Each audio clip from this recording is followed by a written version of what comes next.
Merci encore pour cette analyse très fine. J'ai eu l'immense plaisir d'assister à l'une de vos auditions. C'était passionnant. Je retiens 5 éléments parmi ceux que vous avez pu évoquer. Tout d'abord, l'importance économique et culturelle, pour ne pas dire patrimoniale, du secteur du tourisme en France. Ensuite, la très grande diversité des activités, ce qui amène, troisièmement, à la difficulté peut-être d'un suivi comptable et économique précis, le tourisme étant un secteur très polymorphe, à l'instar de l'hôtellerie-restauration, comme vous avez pu le dire.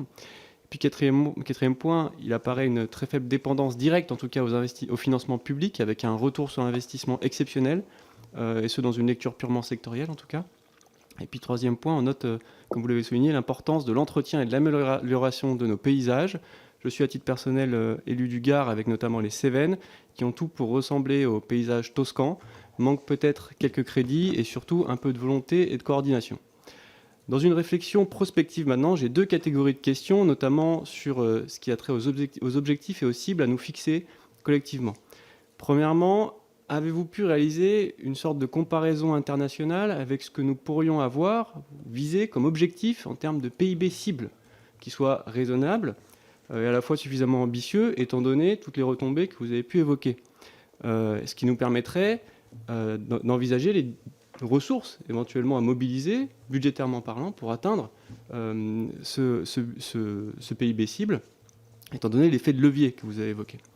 Deuxième catégorie de questions, quel regard portez-vous sur les pistes d'évolution de la segmentation de l'offre touristique française, notamment sur le moyen de gamme versus le haut de gamme, avec des tickets moyens qui semblent varier beaucoup dans l'Union européenne, notamment en ce qui concerne les touristes étrangers, par exemple anglais, avec la comparaison que vous avez pu faire sur les touristes anglais qui vont en Espagne versus les touristes anglais qui vont dans le Vaucluse ou dans le Gard, par exemple.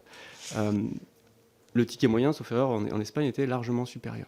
La question sous-jacente, devons-nous fixer des objectifs d'augmentation du panier moyen sous la supervision d'un travail d'Atout France, ou pensez-vous que ce travail doit être fait de façon subsidiaire au niveau local pour avoir ce résultat d'augmentation du panier moyen des différents touristes sur la partie luxe sans faire d'effet d'éviction naturellement sur les autres offres touristiques. Je vous remercie.